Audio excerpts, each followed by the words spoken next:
Delpierre s'est évadé avec le petit Favard, mais on les a repris. 15 jours de cachot, ils vont être dans un sale état.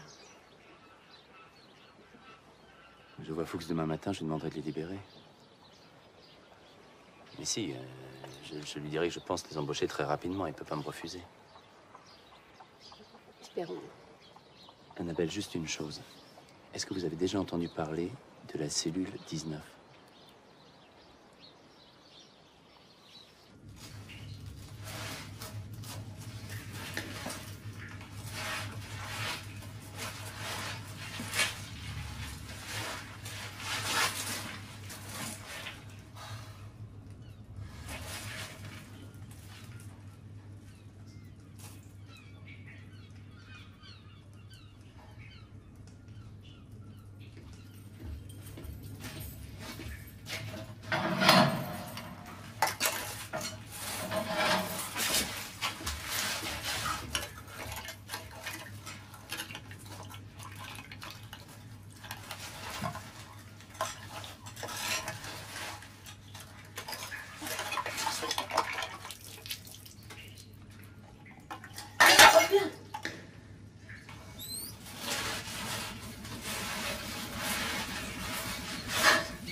Bonjour, monsieur le directeur.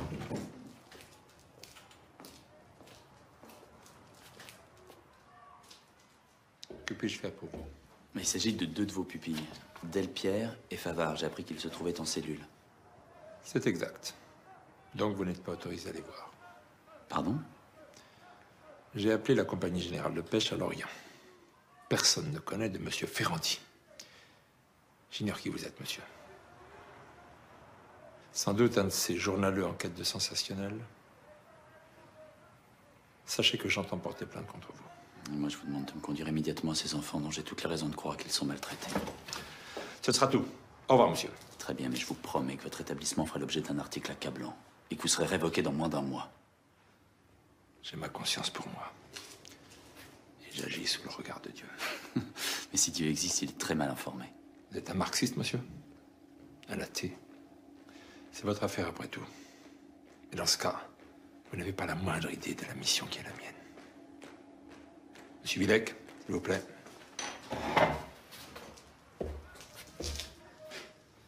Dans moins d'un mois.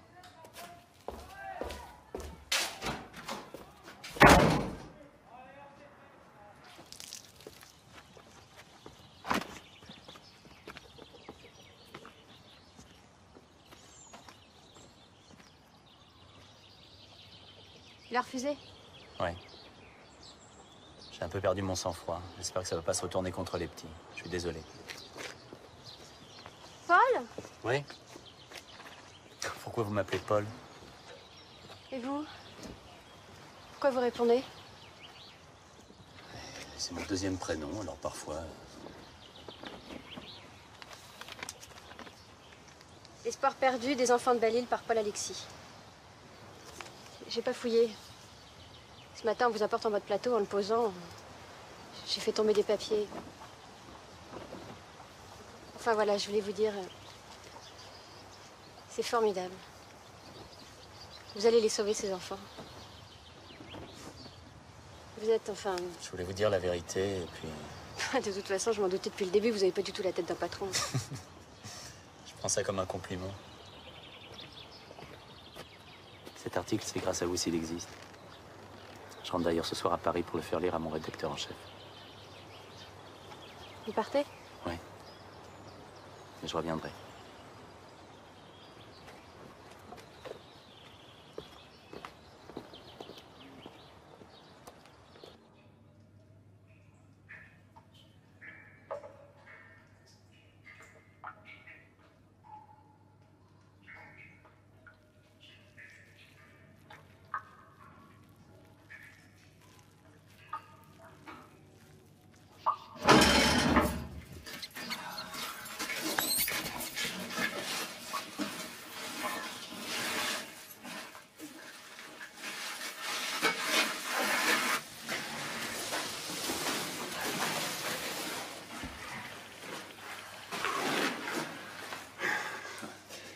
T'en as fini avec la 19, mon pauvre gars.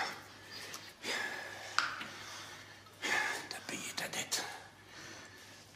Tiens. Bois doucement. Doucement. La misère, cette évasion ratée. C'était pas de chance. Garçon, la prochaine fois, il y a une barque à la pointe Taillefer. Sur la roche. On peut pas la voir depuis le chemin. Elle a rompu ses amarres sûrement. Alors, c'est la marée qui l'a amenée là.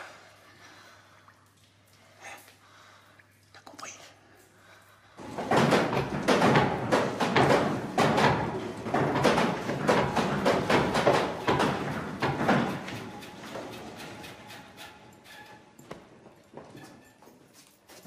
En poste avec le chef Marcel. Alors quoi, au boulot?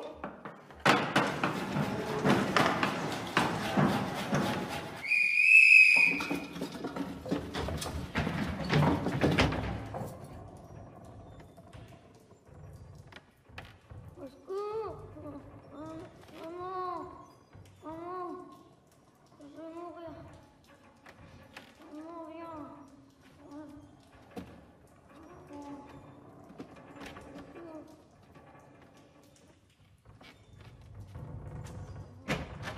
Qui c'est qui t'a dit de bouger de ta place, toi?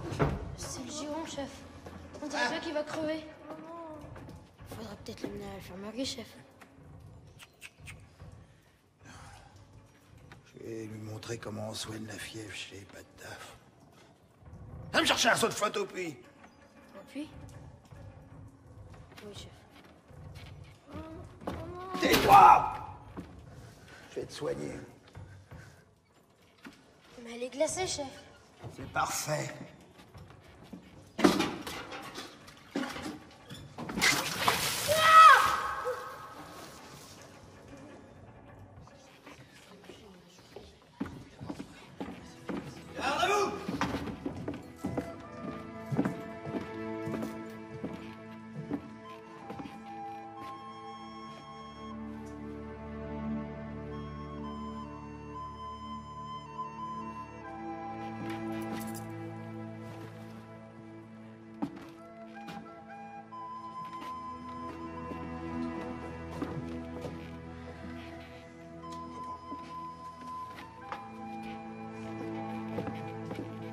Il y a vraiment de la pue. Mort au tyran.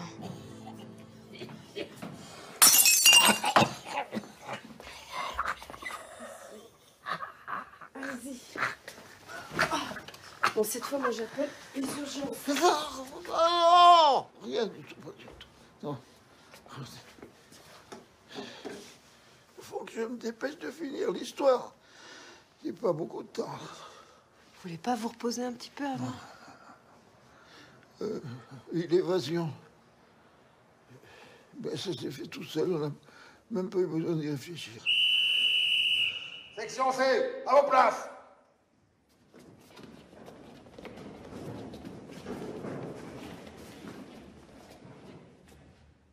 Assis. Ferré.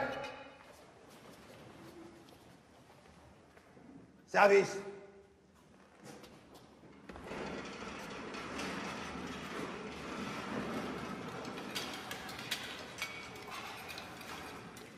Chef! y a Coutanceau qui mange ton fromage. Coutanceau! Tu te fous de la gueule de qui, là? Le fromage, c'est après la soupe! Viens ici! Viens ici! Viens ici, ça! Tiens! Vous êtes fous! Mais lâchez-le, vous allez le tuer! Non!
Tu vois?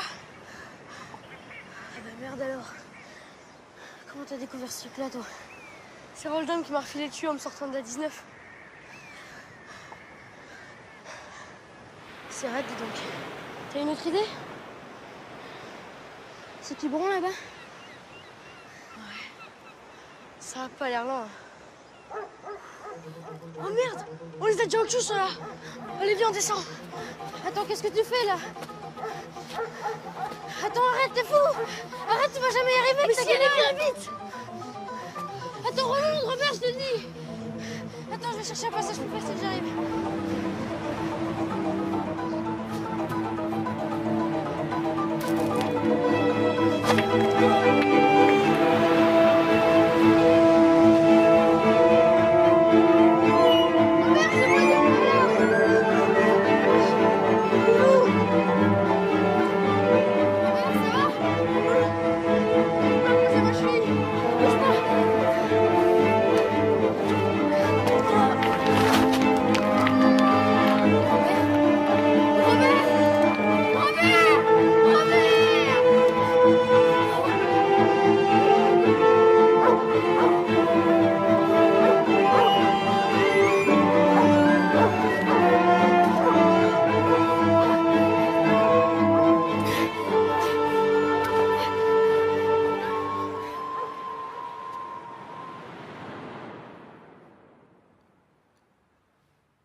Désolé de ce que j'ai fait subir à ta mère et à toi.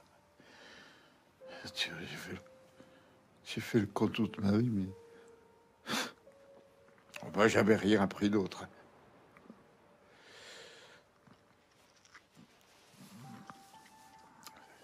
Et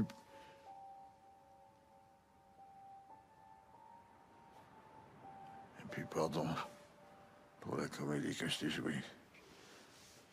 J'ai trouvé que ça, pour te faire revenir et que tu m'écoutes. T'as bien fait.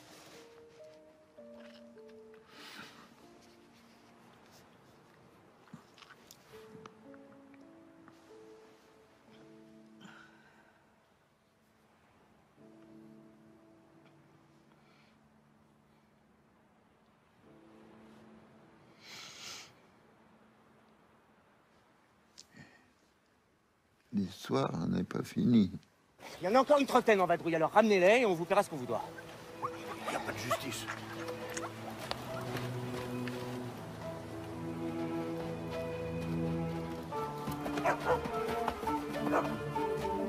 Duel! Halte! Halte! Hé, bouge pas toi, hein?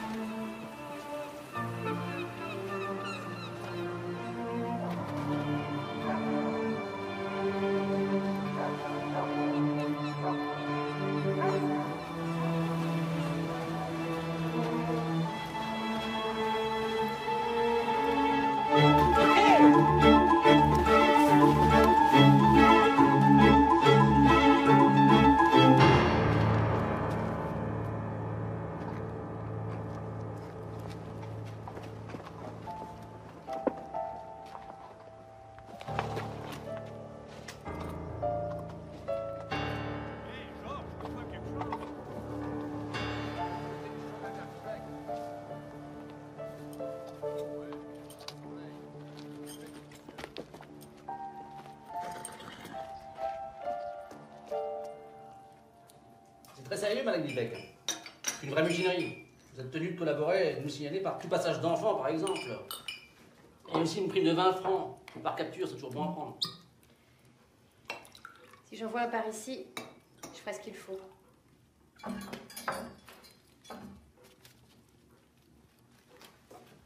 Excusez-moi.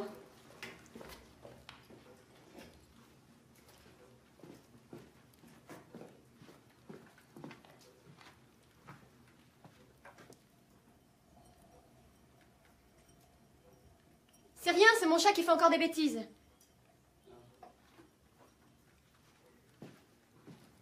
Bien.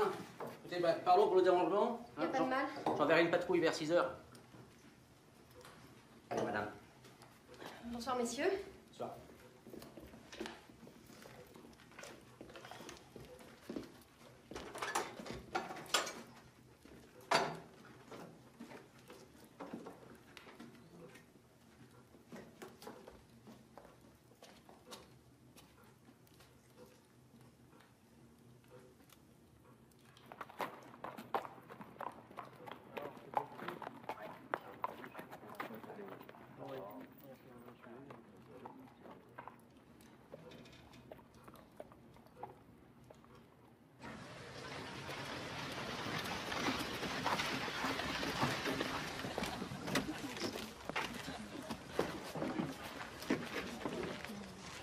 Bonjour Annabelle. Bonjour, Paul. Merci de m'avoir prévenu. Et Loulou? Il va bien. Et vous? J'ai remis tout Paris. J'ai même appelé le ministre en personne. Il a lu mon article qui sera publié ce soir. C'est vrai? Ah oui, il a compris que cette histoire risquait de lui coûter sa place. Il arrive demain à Belle-Île avec le directeur de la pénitentiaire.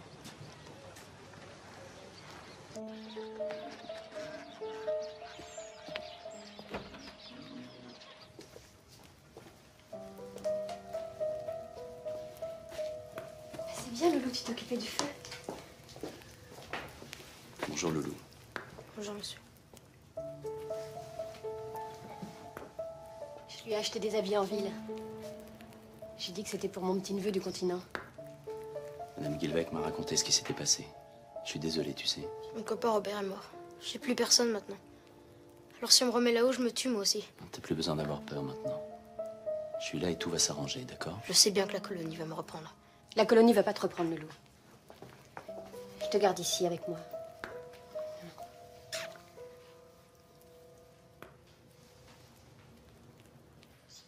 Cette cellule est une insulte à la dignité humaine. Ça a donné de très bons résultats, monsieur le ministre. Naturellement. Comme la corruption, la torture, la pédérastie. À propos, ce giron, sur lequel il y a des présomptions de viol répétés. Où est-il? Je veux le voir. Bien, il est décédé.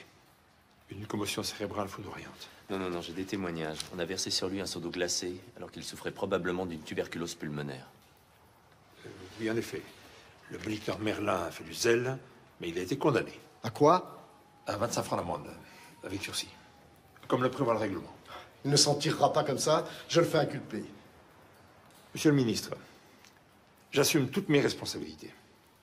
Je veux que cette cellule soit murée avant ce soir. Vous entendez?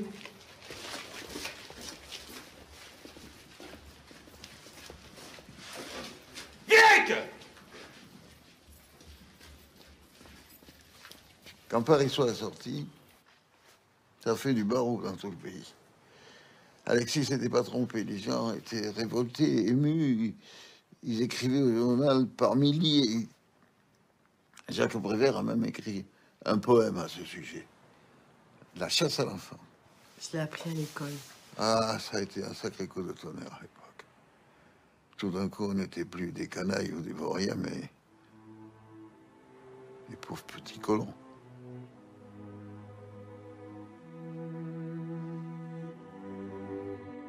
Évidemment, le patron d'Alexis lui avait imposé un titre à sensation. Il fallait vendre du papier. Mais l'essentiel était là. Alors les flics ont débarqué à la colonie, et cette fois, c'était pas après nous qu'ils en avaient. La colonie faisait des bénéfices énormes sur notre dos. Dans les livres de comptes, on a découvert que les primes payées pour notre capture étaient retenues sur notre pécule. Fuchs fut rétrogradé et mis à la retraite d'office. Pimpin est copain de 6 ans de prison. Il est mort en tôle, le déliriant très mince, comme un chien. Et puis finalement, grâce aux journalistes, j'ai appris que c'était pas le Giron qui nous avait dénoncés. C'était Roldom. Le rapport disait qu'il avait reçu 20 francs de récompense et 1 litre de vin, conformément à l'usage.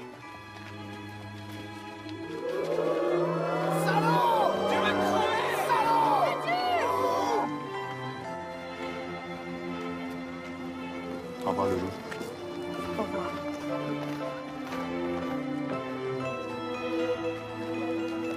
La bête.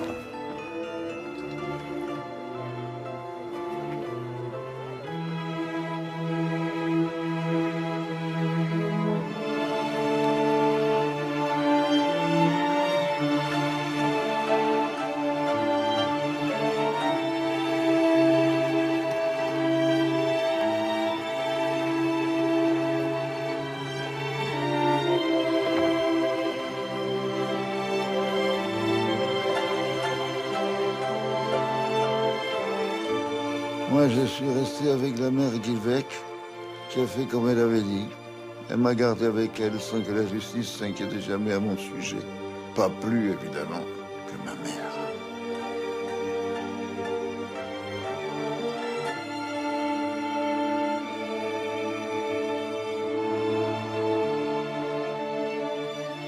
J'ai eu 6 années merveilleuses chez la mère Guilvec. Et puis la guerre est arrivée. C'est con à dire, mais la violence et la peur me manquaient. Alors je suis parti un beau jour, sans rien dire. J'avais 17 ans. Quand j'ai rencontré ta mère, je voulais vraiment me ranger. Je l'aimais, tu sais. Et avec elle, j'ai fait la plus belle chose de ma vie. Toi. J'étais heureux. Jusqu'à un coup de déprime qui fait que j'en ai repris pour 15 ans. Ferme. J'ai jamais revu ta mère. Ni toi.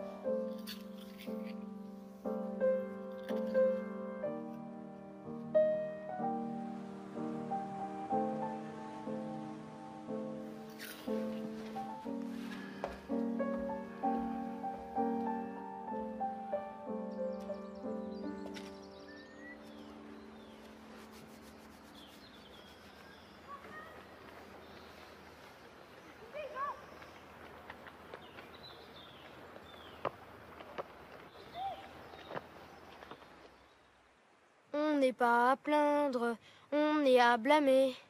On s'est laissé prendre, qu'est-ce qu'on avait fait?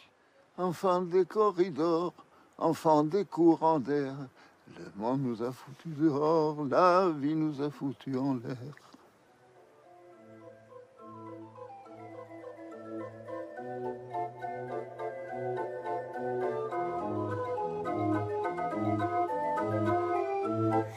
n'existe pas, les vauriens. C'est juste l'abcès du chagrin. Des gueules qui ont morflé sans fin. Ça n'existe pas, les vauriens.